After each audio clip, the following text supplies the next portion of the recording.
Meus irmãos, nessa hora, convido você a prestar atenção na ministração da palavra. Você é convidado a colocar o seu celular no silencioso. As famílias são convidadas a ficarem reunidas. O berçário está funcionando caso alguém com bebês menores de 2 anos precise para alguma emergência. De lá também você pode acompanhar a transmissão desta mensagem. Quanto a nós, vamos orar pedindo que o Espírito Santo fale conosco nessa noite.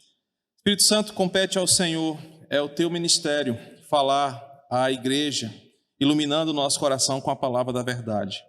Embora haja um instrumento humano de posse do microfone, é a tua voz que a tua igreja quer ouvir. Por isso, lança a boa semente do evangelho no solo do nosso coração. E que a palavra germine, tornando-se uma árvore frondosa de fé, que transforme a nossa vida, que mude a nossa forma de enxergar as coisas e nos conduza neste mundo em caminho de volta para casa. É assim que pedimos em nome de Jesus. Amém. Meus irmãos, durante os últimos domingos nós temos aprendido que a Igreja de Cristo traz em sua essência sinais que apontam para a sua saúde e para o seu compromisso com o Senhor. Diante de tantas igrejas que abrem as portas todos os dias, se faz necessário refletirmos se de fato toda a igreja aberta é uma igreja de Cristo. E olhar para a Escritura e saber quais são os parâmetros que a Bíblia apresenta, dando sinais de que uma igreja é uma igreja verdadeira. Então nós temos encontrado várias expressões na Escritura que mostram que uma igreja verdadeira, ela pode ser percebida a partir do seu comportamento diário.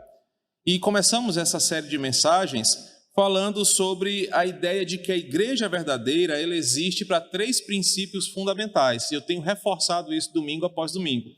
Vamos ver como é que está a memória dos irmãos. A igreja existe para adorar a Deus. Muito bem, irmã Antônia. O que mais?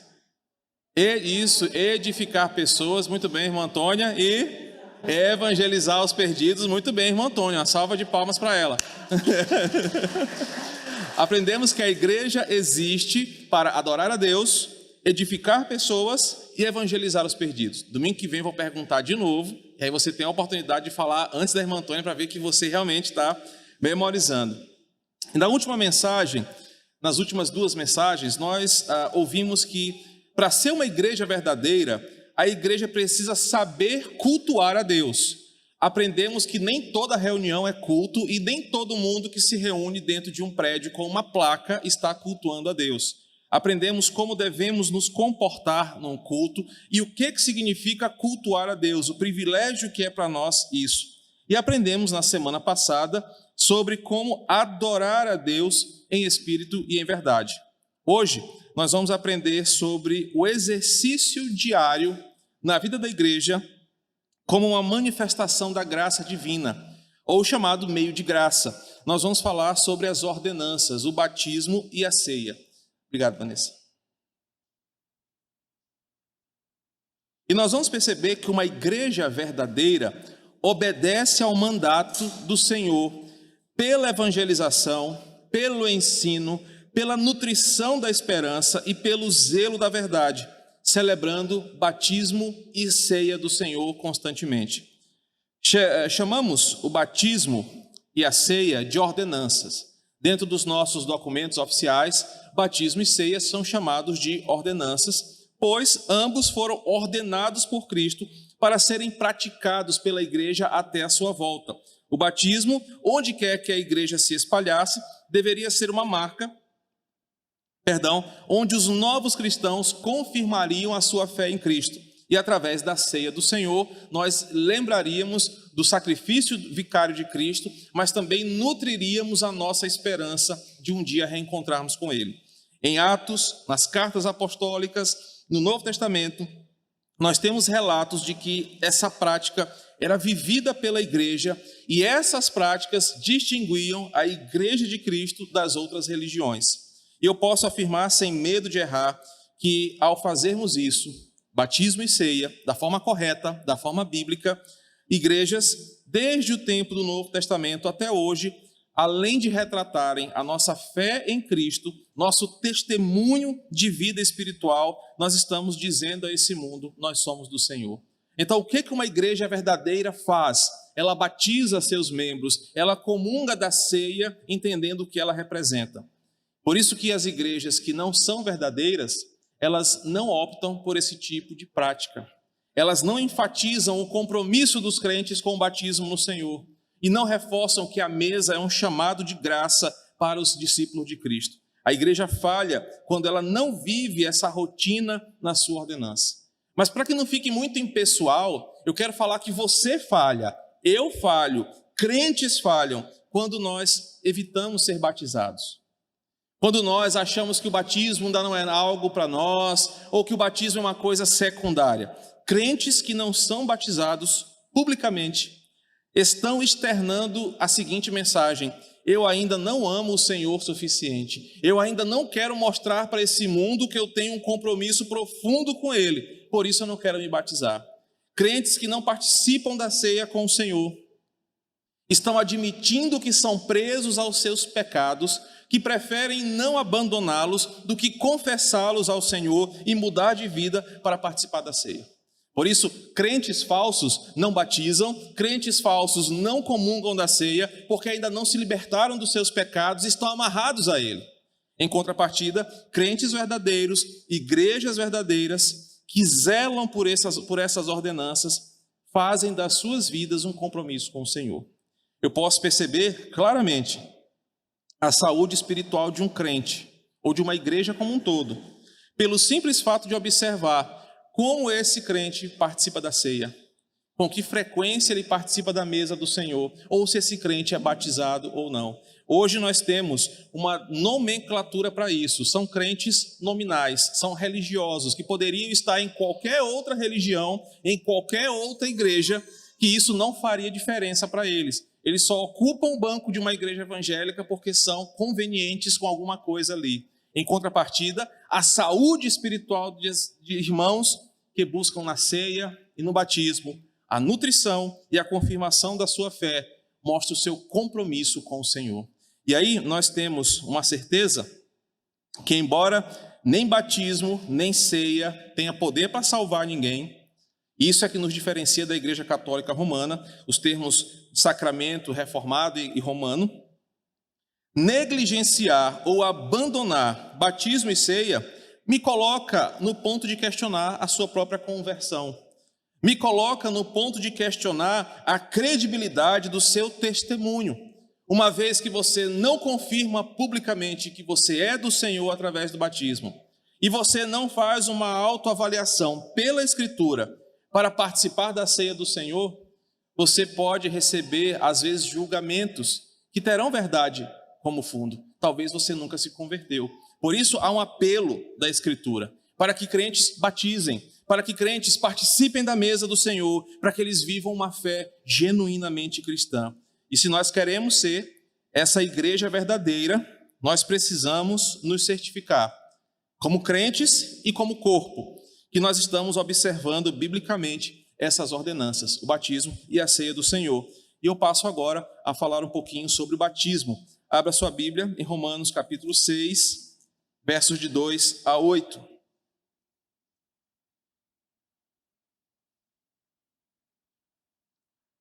Romanos 6, de 2 a 8. Como viveremos ainda no pecado, nós que já morremos para ele? Ou será que vocês ignoram que todos nós que fomos batizados em Cristo Jesus, fomos batizados na sua morte? Fomos sepultados com ele na morte pelo batismo, para que, como Cristo foi ressuscitado dentre os mortos pela glória do Pai, assim também nós andemos em novidade de vida. Porque se fomos unidos com ele na semelhança da sua morte, certamente o seremos também na semelhança da sua ressurreição, sabendo isto, que a nossa velha natureza foi crucificada com ele, para que o corpo do pecado seja destruído e não sejamos mais escravos do pecado. Pois quem morreu está justificado do pecado. Ora, se já morremos com Cristo, cremos também que viveremos com ele. A igreja de Cristo, ela foi orientada pelo próprio Senhor a prosseguir fazendo o que Jesus havia iniciado. Se você olhar em Mateus 28, 19, você vai ver que Jesus incentiva a sua igreja a continuar a missão, batizando aqueles que aceitavam a mensagem redentora do Senhor, em nome do Pai, do Filho e do Espírito Santo. O batismo era uma das marcas da mudança de vida daquela pessoa que abandonou as suas antigas práticas de fé, o seu modo de viver, e pela mensagem do Evangelho, pelo testemunho de Jesus, entregou-se a uma nova vida, entregou-se a um novo caminho. O batismo era praticado por aqueles que tiveram as suas mentes iluminadas, aquelas pessoas que foram convencidas pelo Espírito Santo dos seus pecados, da condenação vindoura, e também como um sinal de humilhação e confiança na palavra de Deus.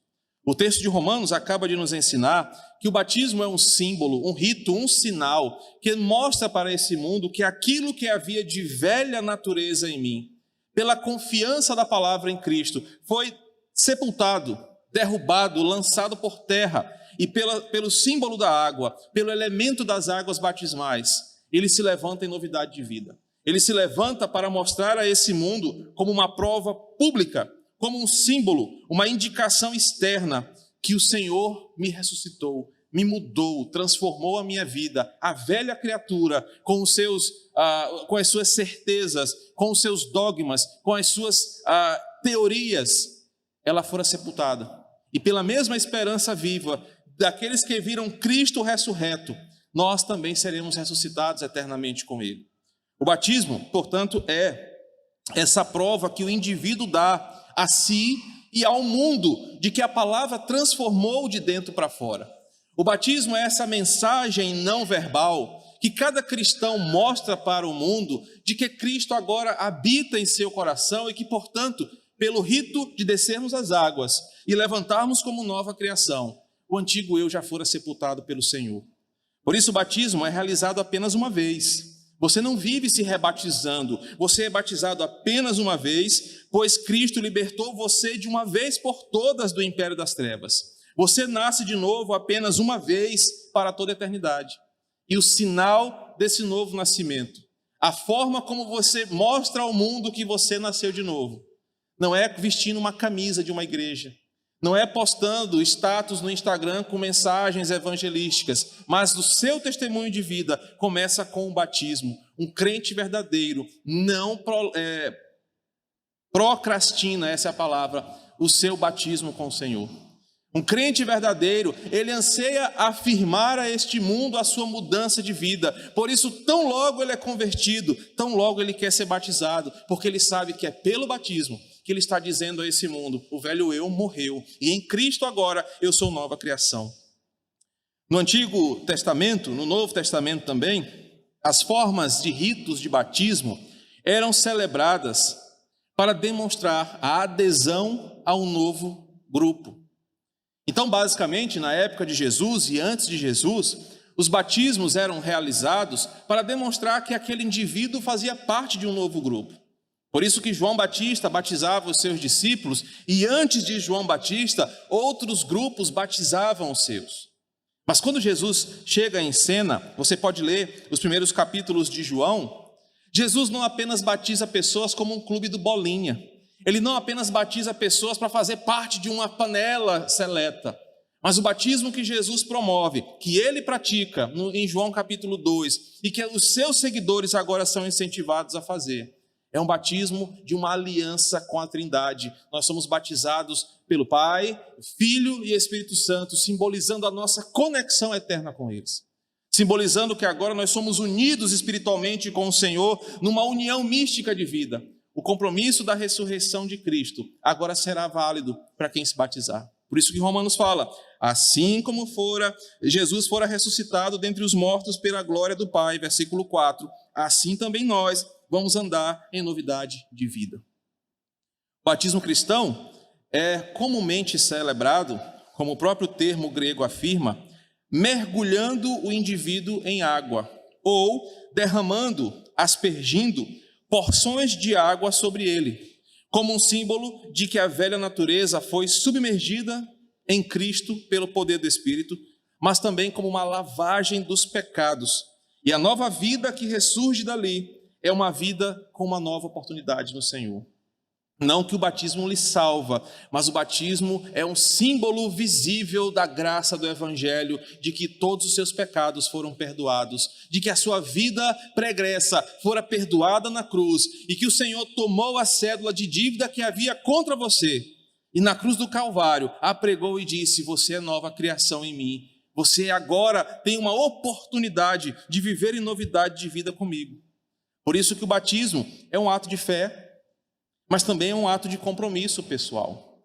Crentes covardes não se batizam porque não querem ser identificados. Crentes falsos não querem batizar porque eles não querem ter um compromisso de aliança com o Senhor. Eles querem estar prontos para sair qualquer hora e ninguém os perceber. Eles querem viver uma vida nominal porque não amam ao Senhor de coração. Mas o Novo Testamento, o compromisso de fé pelo qual os cristãos eram introduzidos na aliança com Deus, marcava a sua vida com eles. Certo escritor disse que o batismo é a palavra em forma de água. É como as pessoas veem o efeito do Evangelho na sua vida. É como as pessoas veem que realmente o Evangelho transformou você. Quem desce as águas batismais entende que o batismo nos liga ao povo da aliança. Assim como no Antigo Testamento o povo de Deus era circuncidado, no Novo Testamento os crentes são batizados, significando uma única coisa: nós somos a igreja de Deus, aquela igreja que começa lá em Gênesis capítulo 12, aquela igreja que era separada pelo Senhor, cuidada por Ele e que vai para o céu. O batismo conecta você com seus irmãos, por isso é tão importante que crentes sejam batizados em nome de Jesus. Bem, uma vez que nós entendemos esse significado teológico, nós precisamos compreender quem pode ser batizado, uma vez que a igreja verdadeira tem compromisso e como missão batizar aqueles que realmente amam ao Senhor. E durante muito tempo houve uma discussão sobre quem pode batizar criança, quem é que está apto ao batismo, como se faz para alguém se batizar. E na verdade nós já aprendemos que o batismo não faz os seus pecados serem perdoados, ou blinda você contra coisas ruins. Eu tenho um testemunho que é um tanto quanto cômico sobre isso. Certa vez um empresário aqui de São Luís, muito rico, me ligou. E ele foi diagnosticado com uma doença. E ele me ligou e falou assim: pastor Márcio, eu peguei seu telefone com fulano de tal, e eu estou buscando uma proteção espiritual, que eu vou enfrentar uma batalha muito grande aí. E eu estou buscando em cada religião ser blindado por Deus. E eu queria saber quanto é que o senhor me cobra para me batizar aqui em casa. Aí, naquela hora, o meu lado mal fala: rapaz, é caro, rapaz, olha, eu batizar alguém, meu irmão, é uma nota, mas é um batismo assim que vai te blindar de tudo. Só que eu não tive coragem, né? Ainda falta isso assim, esse lado maligno em mim. E aí eu expliquei para ele: irmão, eu falei assim: querido, eu nem sei quem é esse cara, só que ele falou tanto que ele tinha loja de não sei o que, era empresário, beleza. Ela estava atribulada em casa com o menino chorando, ia querer saber de gente rica, me ligando. Eu falei: irmão, não é assim que funciona. O batismo não vai proteger você. O batismo não representa nada. Você só vai se molhar numa piscina se você não acreditar que Cristo é o seu Senhor e viver de acordo com a sua palavra. Então, talvez até outro pastor, eu passei até um telefone dos dois aqui do Quatrac, que eu sei que faz qualquer negócio. Falei: pode até fazer, mas eu não consigo fazer isso. O batismo não vai blindar você de coisa ruim. O batismo não vai fazer com que os teus pecados sejam perdoados. Mas em vez disso, o batismo vai testemunhar para o mundo que você abandonou a sua vida de pecados, que você abandonou a sua vida pecaminosa para uma vida consciente de caminhada com o Senhor, para uma novidade de vida, de um desafio de santificação dia após dia. Por isso que o ponto não é apenas batizar e cair fora, é batizar e permanecer. É batizar e entender, nas palavras de Calvino, que o batismo é a marca pela qual eu professo publicamente que onde quer que eu vá, as pessoas saibam que eu sou de Deus. Calvino, nas suas Institutas, comentando sobre o batismo, ele diz: o batismo é aquela marca que você professa publicamente. Para onde quer que você vá, as pessoas saibam que você é povo de Deus. Porque elas vão ver na tua atitude, elas vão ver no seu comportamento, elas vão ver porque você expressou essa fé pública diante de pessoas. Eu morri para o mundo e ressurgi para o Senhor. Daí, nós podemos entender: batismo é só para crente. Batismo é uma coisa de crente que foi salvo em Jesus, de crente que ama ao Senhor, de crente que está abandonando a vida antiga para viver novidade de vida. O batismo não está ligado à idade, o batismo não está ligado ao gênero, mas à compreensão de que a pessoa tem, que precisa de Jesus, que entregou a sua vida a Ele, que se redimiu dos seus pecados pelo sangue de Jesus e que quer caminhar com Ele. Por isso, aquela discussão antiga de batizar crianças, se batismo é só para adultos, ela cai por terra. A Bíblia não diz isso, ela fala, batismo é para aquele que crê. Se você crê, confessa, entende e quer caminhar com o Senhor, você é digno de descer as águas batismais. O batismo deve ser aplicado a todo mundo, adultos, jovens, adolescentes, crianças, pessoas com dificuldades cognitivas, pessoas que estão em estado de cama, acamados, doentes, desde que eles entendam a mensagem da cruz, desde que eles amem ao Senhor e desejem ser discípulos de Cristo. A Bíblia não fala sobre uma idade mínima para batizar. A Bíblia fala, e nós defendemos em nossos documentos, que o batismo é para aquele que crê. O batismo é para aquele que confessa com seus lábios, crê em seu coração. Mas o ideal é que toda a igreja seja batizada, porque isso mostra que toda a igreja confessa e crê no Senhor. Finalmente, sobre o batismo, o que eu preciso entender que eu aplico a uma igreja verdadeira? Em primeiro lugar, uma igreja verdadeira, ela irá preparar os corações dos seus participantes, para que eles amem tanto o Senhor, que desejem buscar o batismo o mais rápido possível, para confirmar publicamente aquilo que Cristo fez no seu coração. Uma igreja verdadeira vai incentivar os novos a se batizarem. Os novos crentes verdadeiros vão desejar que a igreja os batize. Prepare o seu coração com a palavra, para que o mundo veja a sua transformação. Uma igreja verdadeira não deixa crentes passarem tempos acomodados em sua cadeira, sem professar a sua fé pública. Eu sei que por muito tempo a igreja do Quatraque não trouxe com mais firmeza aquela exigência de que crentes descessem as águas batismais. Mas é preciso que nós sejamos sacudidos da nossa realidade. Se você ama o Senhor, se batiza. Se você não ama, sai fora. Se você não ama o Senhor, se converta. Mas tome uma atitude, saia desse seu marasmo, anuncie ao mundo que você é um discípulo de Jesus. Uma outra verdade é que a igreja verdadeira, ela se dedicará a ministrar o verdadeiro evangelho para todos os membros, desde o mais pequenino ao mais idoso. A verdadeira igreja vai incentivar com que todos os seus membros amem ao Senhor e confirmem isso publicamente, através do batismo. Um terceiro ensinamento é que o verdadeiro crente, agora falando para você, deve buscar o batismo quanto antes em sua vida. Eu não vou ficar lá na sua casa todo dia, irmão, bora batizar. Eu ensino você do púlpito, eu apresento a verdade do evangelho, mas a sua resposta a essa mensagem mostra o seu caráter com Deus, mostra o seu compromisso com o Senhor. Se você ouve isso, uma mensagem sobre o batismo, que o batismo é um ato de iniciação de fé, e ainda assim isso não faz diferença para você, isso me permite olhar para você como um não crente, como um gentio que apenas frequenta a igreja. O batismo é para aqueles que realmente foram convertidos. Convertidos são batizados. Duvidosos evitam o batismo de qualquer jeito. Não, pastor, a água lá da piscina tem cloro, vai mexer com a minha chapinha. Não, pastor, aquela água lá do seminário pode trazer impinge para mim. Não, pastor, a água é muito gelada. Duvidosos evitam o batismo, porque evitam ser reconhecidos como discípulos do Senhor. Mas crentes verdadeiros vão até a morte, como a igreja primitiva ia, mas não negam que são do Senhor de corpo e alma. A segunda ordenança que eu quero apresentar para vocês, essa serve de termômetro para a nossa saúde. É a ceia do Senhor. Mateus capítulo 26, verso de 26 a 30. E de novo, Alain, meu relógio ali está fazendo falta. Perdi a hora aqui, tá vendo? Não culpem Alain, viu? Mateus 26, 26 a 30. Estou correndo assim, irmãos, é porque eu não quero ultrapassar o tempo que me é permitido. Se você tem alguma dúvida, isso pode ser a nossa conversa no grupo da igreja durante a semana. Mateus 26, de 26 a 30. Enquanto comiam, Jesus pegou um pão, abençoando, partiu e deu aos seus discípulos, dizendo: tomem, comam, isto é o meu corpo. A seguir, Jesus pegou um cálice e, tendo dado graças, o deu aos seus discípulos, dizendo: bebam todos dele, porque isto é o meu sangue, o sangue da aliança, derramado em favor de muitos, para a remissão dos pecados. E digo a vocês que desta hora em diante, nunca mais beberei do fruto da videira, até aquele dia em que beberei com vocês o vinho novo, no reino de meu Pai. E tendo cantado um hino, partiram para o Monte das Oliveiras.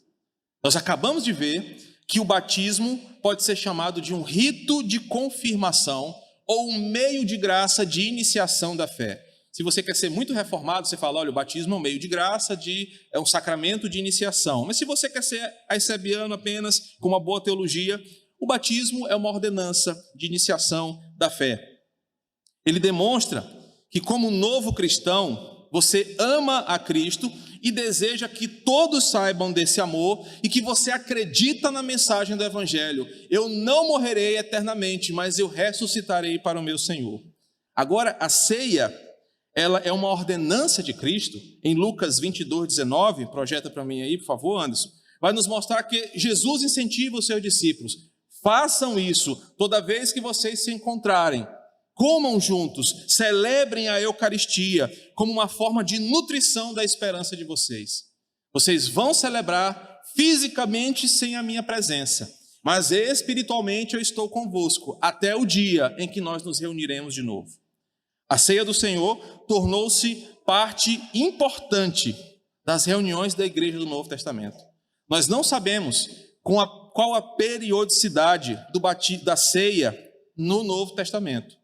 O que 1 Coríntios 11 nos diz é que a ceia fazia parte da rotina da igreja. Eles tinham o costume de comerem juntos e durante a refeição ágape, eles celebravam a Eucaristia. Eles tinham esse costume de, durante o culto, lembrar-se de Jesus, depositarem a sua esperança na mensagem do Senhor, alimentarem a sua fé com o partir do pão e o beber do cálice.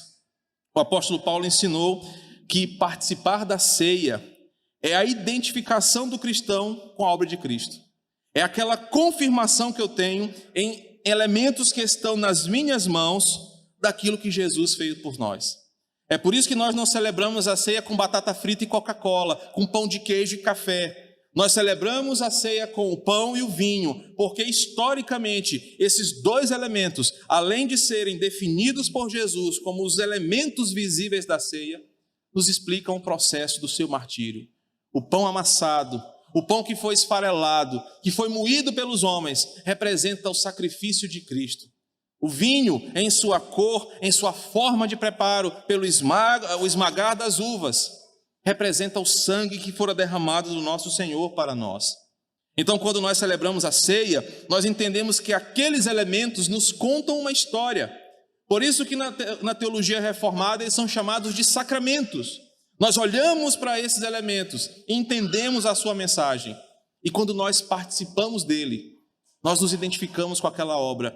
Foi por mim, foi em meu lugar, foi em meu favor. A ceia é para aqueles que entendem a mensagem do Evangelho. Por isso que o ímpio, ele pode até vir aqui à frente. O não regenerado pode até pegar o cálice e o pão.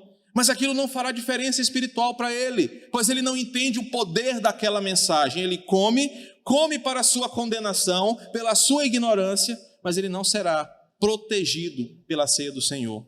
A ceia é para crentes que entenderam a mensagem, que se renderam a essa mensagem, que amam ao Senhor e que assumem que Jesus é a nossa esperança maior. É aquele crente sem reservas, é aquele crente sem dúvidas sobre a sua salvação, é aquele crente que reconhece todos os dias o benefício da cruz em sua vida. A ceia é para quem ama ao Senhor e é crente em Cristo Jesus. O escritor Berkoff diz que a igreja precisa exigir de todos os que desejam participar da ceia, que eles vivam de acordo com a mensagem do Evangelho. Berkoff afirma que todo crente deveria participar da ceia do Senhor, mas participar vivendo de forma digna, para que ele não sirva de vergonha para o Evangelho, ou que a própria ceia condene em consciência aquele indivíduo. Paulo fala de uma autoanálise. Paulo fala que nós devemos avaliar a nós mesmos, olhar para a nossa vida, em 1 Coríntios 11, 28. Mas um detalhe, Paulo fala para analisarmos a nossa vida e não a do coleguinha do lado. Às vezes nós temos essa mania, rapaz, fulano vai cear mesmo, olha que cara de pau que fulano é, devendo todo mundo na praça, falar mal de todo mundo e vai cear. Mas Paulo diz, examine-se o homem a si mesmo, para que não levantemos juízes entre nós, mas para que você olhe para dentro de você, confesse os seus pecados, abdique de uma vida errada, mas também entenda que você está ali pela graça. Nenhum de nós é digno de estar na mesa do Senhor. Você jamais pode entrar por aquelas portas e dizer, nessa semana eu sou digno de cear, porque pense num homem santo, foi essa semana, fui eu. Não, ninguém é digno da ceia. O que nos leva à autoanálise é, Senhor, obrigado, porque se eu estou de pé é a tua graça. Se eu ainda acredito é a tua graça. Se eu ainda luto contra os meus pecados é pela tua graça. Se eu confesso os meus pecados é pela tua graça. Se eu estou vivo é pela tua graça. E Senhor, se eu te amo é pela tua graça. Por isso a ceia do Senhor é um chamado a um reconhecimento de que tudo que temos vem do Senhor. Cada um de nós é responsável por essa avaliação no seu coração. Cada um de nós é responsável em oração com o Espírito Santo para que Ele esquadrinhe o nosso coração, para que Ele lance luz nos nossos pecados não confessados, para que Ele faça o que só Ele pode fazer.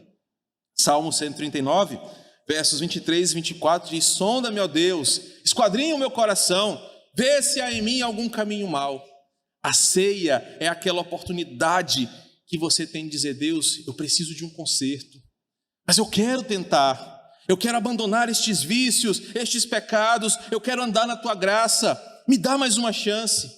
E diante dos elementos, do pão e do vinho, você olha para aquilo que Jesus fez na sua vida e você se compromete a amar o Senhor. Aquilo nutre a tua fé, e aquilo te dá uma oportunidade de recomeçar. E mês seguinte, você faz isso de novo, até que Jesus volte. O texto de Mateus diz que nós vamos fazer a ceia até que um dia Jesus volte.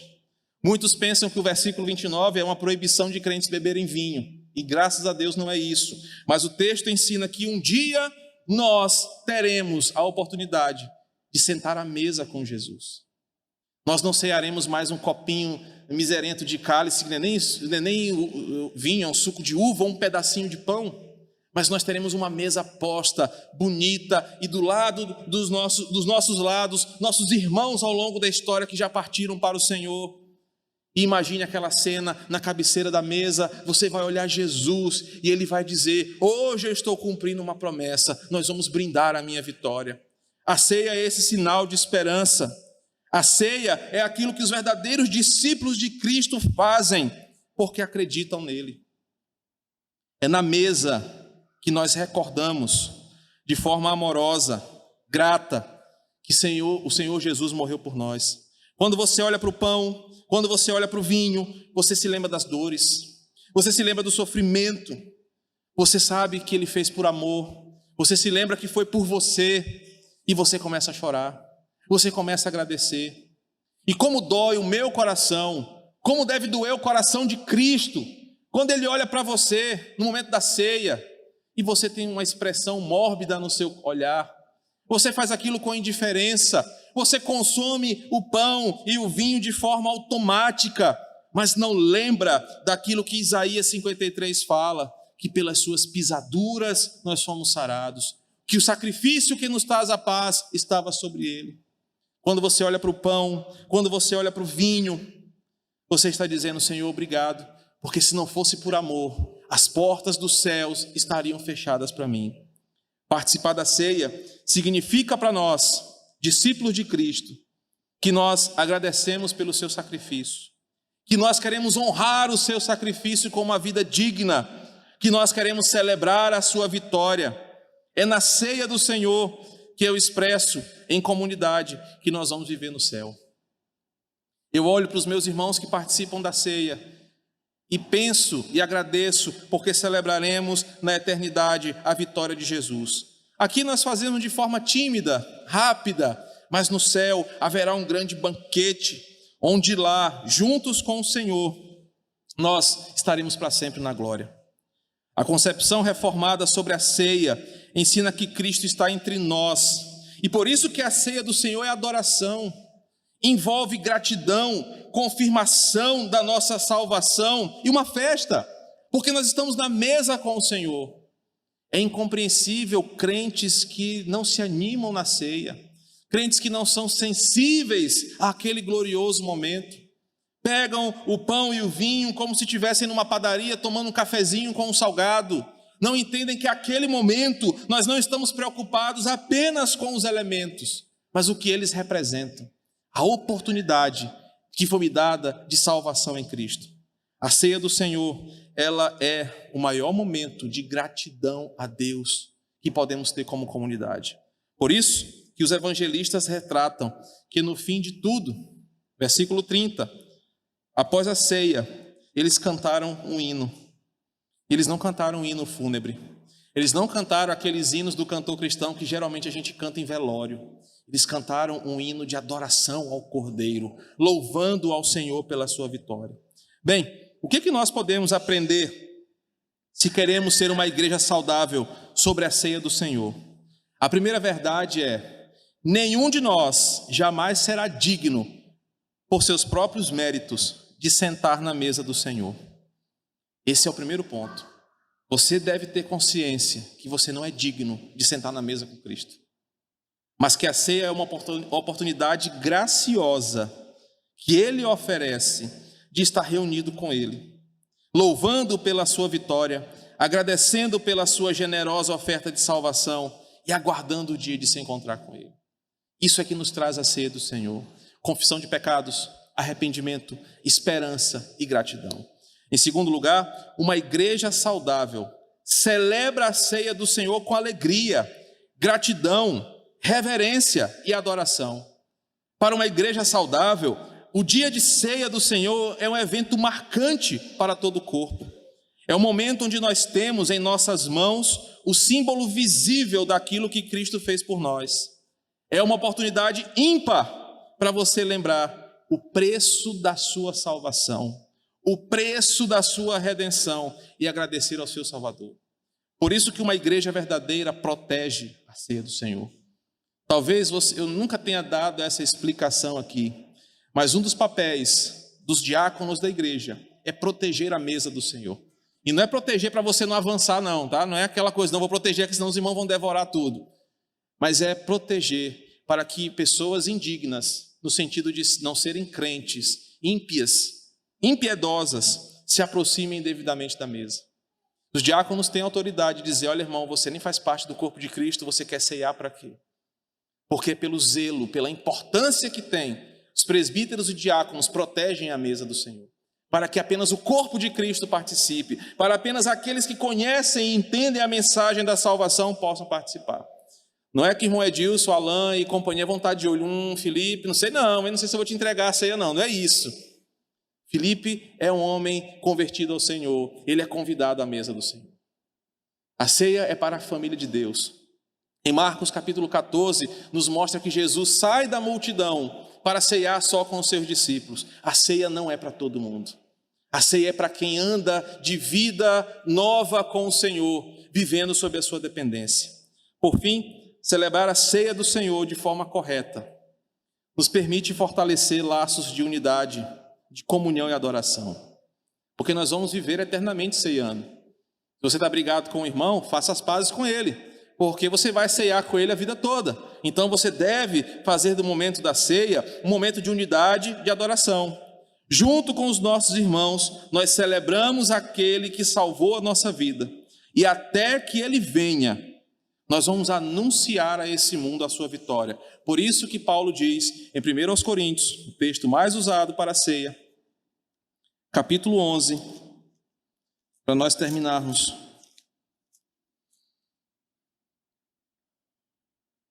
Versículo 26. Porque todas as vezes que comerem este pão e beberem este cálice, vocês anunciam a morte do Senhor até que ele venha. Quando nós celebramos a ceia, nós estamos dizendo para esse mundo: nós acreditamos que ele vai voltar e um dia ele voltará. Meus queridos, que a nossa igreja viva biblicamente essas duas ordenanças. Que todos vocês que estão aqui me ouvindo, me acompanhando por essa transmissão, que porventura vivem uma vida nominal ao Senhor, entendam que para que você seja um crente verdadeiro, essas duas ordenanças devem fazer parte da sua vida. Não retarde a bênção do Senhor. Não retarde uma confissão pública de fé, um compromisso com o Senhor, de mostrar que Ele salvou a sua vida e te regenerou. Crentes que demoram a se batizar são crentes que provam para o mundo que não amam a Cristo. Crentes que não participam da ceia são crentes que mostram que não têm nenhum interesse de sentar na mesa com o Senhor. Vença esses dois pecados. Procure a novidade de vida, arrependa-se. E nós, como igreja, vamos praticar cada vez mais estas ordenanças de forma saudável e assim mostrar que nós somos uma igreja verdadeira. Que o Senhor nos abençoe em nome de Jesus. Vamos orar? Pai querido, obrigado pela Tua palavra. E aprendermos hoje sobre batismo e ceia nos conforta o coração, mas da mesma forma nos sacode, nos exorta e nos chama a um compromisso com o Senhor.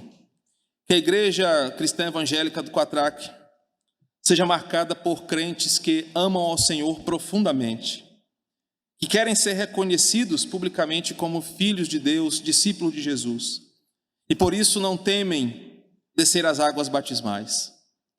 Que a Igreja do Quatraque seja marcada por uma igreja de viva esperança, que celebra a ceia do Senhor com alegria. Que cada irmão aqui dessa igreja faça uma análise do seu coração, abandonando pecados, abandonando uma vida de erros para andar em novidade e santidade de vida ao Senhor. Para quando sentarmos à mesa contigo, mesmo sabendo que somos indignos, possamos olhar para dentro de nós e ver sinceridade em nossa fé, sabendo que mesmo pecando, nós não queremos pecar, nós queremos santidade ao Senhor. Obrigado porque os nossos irmãos, durante essa série de mensagens, têm sido impactados para repensar a nossa teologia, repensar a nossa eclesiologia, a nossa forma de adorar, a nossa forma de participar das ordenanças, a nossa forma de cultuar a Ti e buscarmos excelência como igreja de Cristo. Continua nos lapidando, mesmo que doa.